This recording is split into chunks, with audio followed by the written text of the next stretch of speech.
That's good. You good? Yeah, you good, man. How's Thank you for everything. Everything good, Thank brother. you, yeah. Yeah. See you in a bit.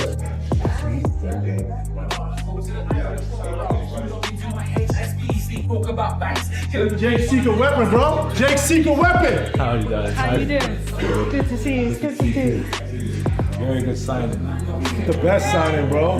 Secret weapon. You don't know the clue she's been giving Jake. I'm a different fighter now.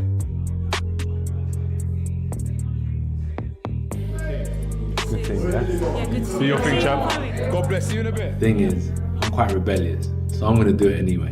Whether it's this fight, the fight after this, or the fight after that, I'm still gonna lace up my gloves and I'm gonna throw these hands. He has a very side-on stance, tries to practice the Philly shell, and I think Jake has a chance that is slim to none. Appreciate it. All good? Thanks, boss. Thank you very much. See you guys.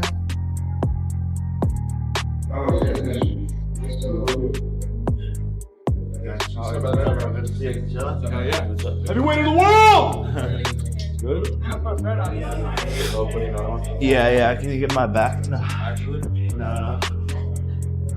The first week of sparring, I had to get comfortable in there and let things slow down and feel the power out and get the confidence to slip, catch, move, let them hit me to the body to be able to return shots, all of that.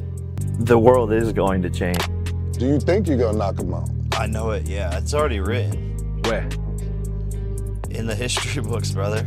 It's destiny. In yours, not mine. No, it is. No. You'll see. I don't need to go into detail, brother. That doesn't but cross my mind. It's already written. It doesn't cross my I'm mind. certain of it. It doesn't cross I'm my certain mind. of it. There's only one God, and God wrote it, so It doesn't cross my mind. it's in your book too, whether you like it or not. We'll see. The We'll final chapter. We'll see. So you're saying after you beat him, you think that's his final chapter? It's the start of it. Okay. I don't know how the book ends, but it's the last chapter for sure. Maybe a couple more Judgment Day. fights. Yeah, Judgment Day. Judgment Day. AJ, do you think Jake is on your level whatsoever? No. No. No, okay. Respectfully. Because it's clear. If I say yes, I'm gonna be lying to myself, and I can't lie to myself. It's not that he can't compete, Right. but when you talk about, for example, music, how many albums I put out, how many mixtapes I put out, he just hasn't got the body of work I've got in boxing. Gotcha. Before the first punch is even thrown, the tension is already thick. Anthony Joshua and Jake Paul finally came face to face, sitting down for a rare conversation that quickly turned from polite to personal. No gloves, no bell, but just two fighters sizing each other up, trading words, and revealing exactly how seriously they're taking what's coming next. This isn't hype anymore. This is the calm before the storm. Let's break it down. Prediction for the fight this Friday, live globally on Netflix. Yeah? What's your prediction? You're gonna be looking for the right, and I'm gonna hit him with the left. That's what you're gonna be looking for, the right. That's what they're training for the right hand, I'm gonna be hitting him with the Does left. this go longer than one round? It's a great question. It's a great question. Only God knows. What's your prediction? I'm gonna knock him out 5th or 6th round. 5th or 6th round. Asked whether this is simply a money grab, Anthony Joshua doesn't hesitate, and he even sneaks in a quiet dig. He stresses that he's a fighter first, not a YouTuber or social media act, while admitting he's always understood how to make money in the sport. For him, this bout is more than a payday. It's smart business, legacy building, and a fight he's willing to go to war for. It's a money grab for you? It's everything. Okay. Ever since I come into the game, I clock the hustle. That's how I manage as I'm not a YouTuber, a social media expert. I'm a fighter first and foremost, but I understood how to navigate my way through this industry. And from day one, I know how to make money. Before I come into boxing, I knew how to make money.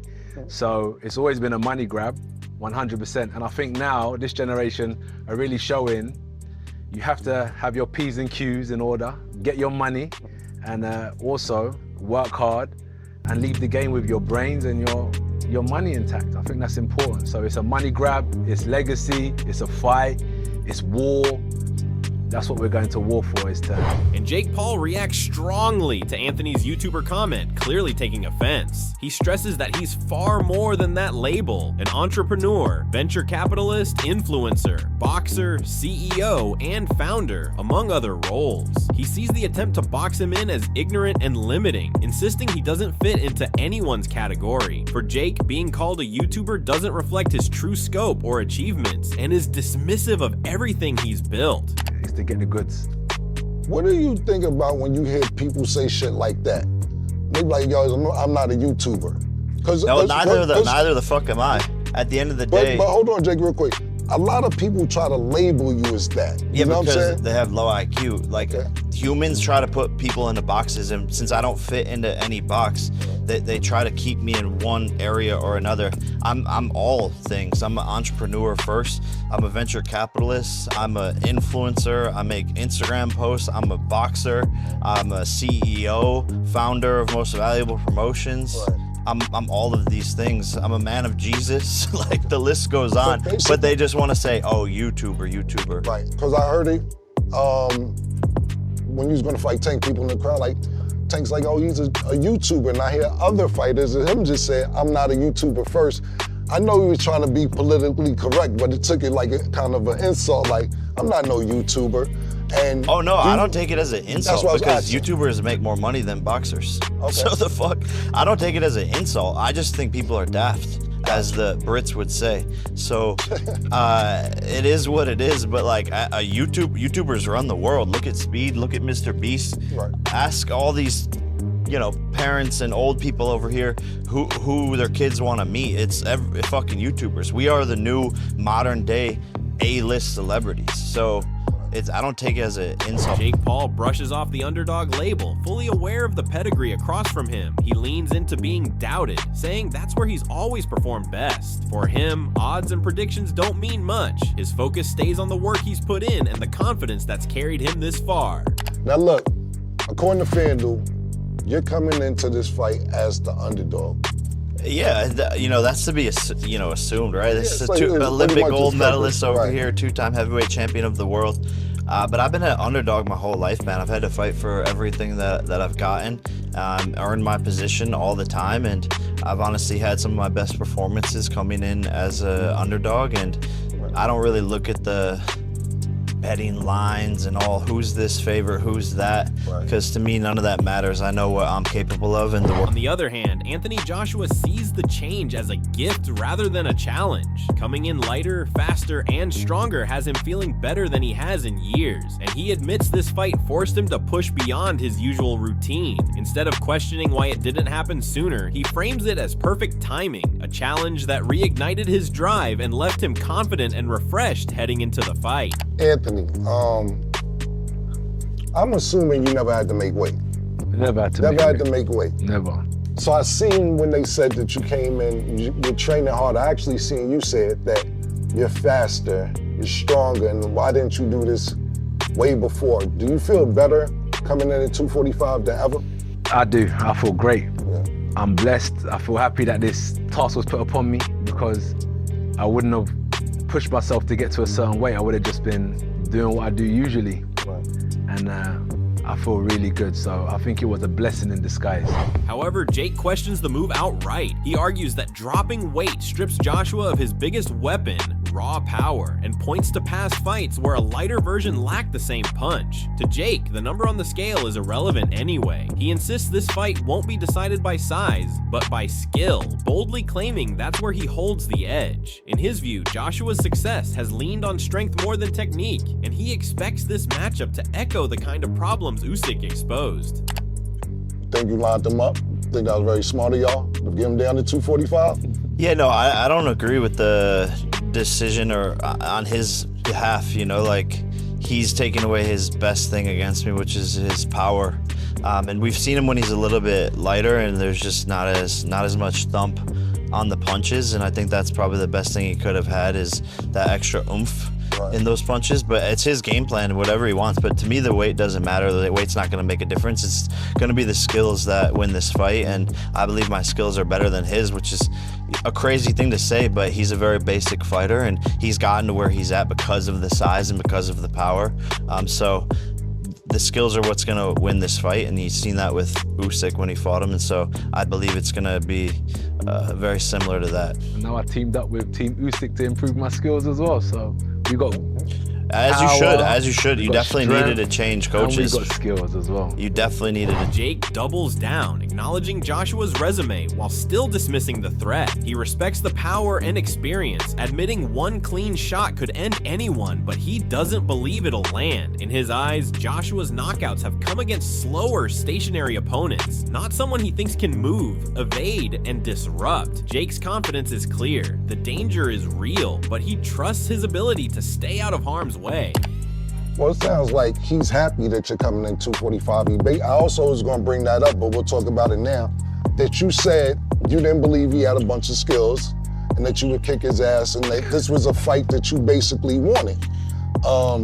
Not recently, you've been saying it for a minute. What about his skills tells you that you're a better skill fighter than him? Yeah, he's just a fucking Olympic gold medalist, though. Yeah, no, 100%. Yeah, he's been doing it for a long time, and he's great. And if you get caught with that one punch, or, you know, obviously he has a lot of power punches. If you get caught, of course, you know, he's gonna defeat you, but I don't believe he can land those punches. And he lands them on the bigger, slower guys who are sitting right in front of him. Everyone's like, did you see Francis Ngannou, what he did to Francis Ngannou? It's like the guy's feet stuck in mud. He's just sitting there, didn't do anything, and just got fucking nailed with a big ass shot. So yeah, if I get hit with that shot, I'm screwed, but I don't believe he's gonna hit me with those shots. You gonna hit him with that shit? 100%, and a lot more. Because this is the thing, right? And Joshua is blunt when asked if Jake is on his level. He says no. He frames it honestly, not as a slight on Jake's ability to compete, but by pointing to his own extensive body of work in boxing, which he feels far surpasses anything Jake has accomplished in the sport. AJ, do you think Jake is on your level whatsoever? No. No, okay. Respectfully. Because it's clear. If I say yes, I'm gonna be lying to myself, and I can't lie to myself. It's not that he can't compete, but when you talk about, for example, music, how many albums I've put out, how many mixtapes I've put out, he just hasn't got the body of work I've got in boxing. Gotcha. Joshua then goes on to break down Jake's sparring prep, noting he's brought in quality partners to simulate different styles. From inside fighters throwing hooks to awkward or distant boxers, AJ sees it as solid preparation. While sparring is never the real fight, he believes these sessions set Jake up well for what Friday night on Netflix will actually bring. AJ, we seen Jake sparring some really, really big dudes in preparation for this fight. Yeah. How would that differ from when you fight him on Fight Night on Netflix this Friday, December 19th? It won't be much different. I think he done well bringing in the right sparring partners. It shows his intent, his focus, his team, what they're trying to do, and getting ready for people that come close and throw hooks in, like Sanchez, someone like a Coley who boxes at distance, Anderson who's awkward, and maybe other people that we haven't even seen. But I think it'll be good preparation for the real thing on Friday. Okay. Building on his view of Jake's sparring and preparation, Anthony Joshua shifts to the mental side of the fight. He sees Jake as more than just a physical opponent, someone whose training is as much about mindset, meditation, and focus as it is about muscle. AJ believes the real edge comes from breaking that mental confidence. For him, winning isn't just about landing punches, it's about dominating Jake's will inside the ring, making this matchup as much a battle of minds as of strength. You see with Jake, what I learned about Jake is so when you look at the physicality stuff, and as you said, he's looking at my chest, I think Jake is someone where I got to beat him mentally because he's a mental person. This is my observation. A lot of what Jake's preparation is based around is not only the physical aspects of training, but the way he thinks, meditation, breath work. And if I can break his soul and I can break his mentality, then I've broken Jake. So this is why it's going to be an interesting fight, because I just don't look at it from a physical standpoint. I know the person that's in front of me, and I know that I got to break it. That's why I said I got to take his soul, It's not just physical. I gotta take your soul in the ring. Only person that can do that is God. I knew he was gonna say that. Following his comments about breaking Jake mentally, Joshua explains how that actually happens. He says it's not about trash talk beforehand, but about recognizing the moment inside the ring when an opponent's energy starts to dip. Once he sees that crack, he applies constant pressure, exploiting it until something gives. For AJ, the goal goes beyond physical control. It's about draining Jake mentally and spiritually, forcing him to fade under relentless pressure. Jake flips the mental pressure back onto Joshua. He says he's coming in free, no expectations, no weight on his shoulders, and nothing to prove. By contrast, he argues AJ has everything to prove, with the boxing world watching every round. Jake frames himself as relaxed and confident, playing with house money, and predicts that it will be Joshua who starts feeling the strain as the fight unfolds.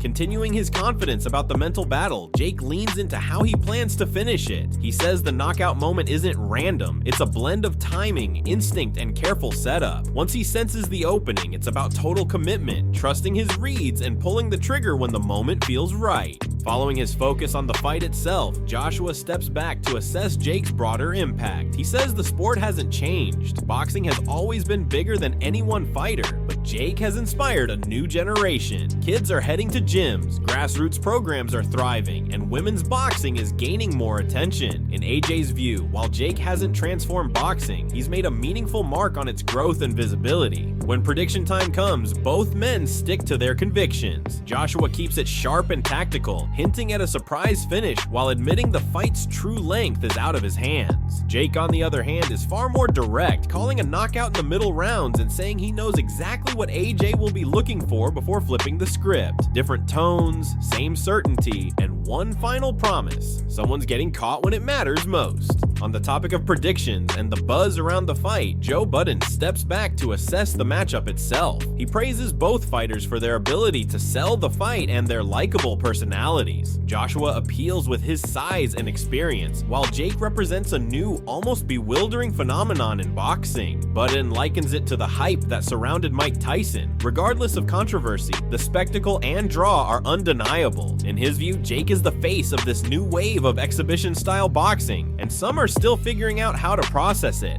On the other hand, Eddie Hearn lays it out simply. He calls it a mismatch in Joshua's favor if the fight isn't scripted, noting that Jake may be influenced by outside hype or his own optimism, but the reality is far tougher. Hearn stresses that this isn't a game. The challenge Jake faces is immense, and come December 19th in Miami, he believes Joshua's experience and skill will make the difference, leaving no room for surprises. Now we want to hear from you. Who do you think is talking bigger than they can back up? Drop your thoughts in the comments, and don't forget to subscribe for more fight updates and insights.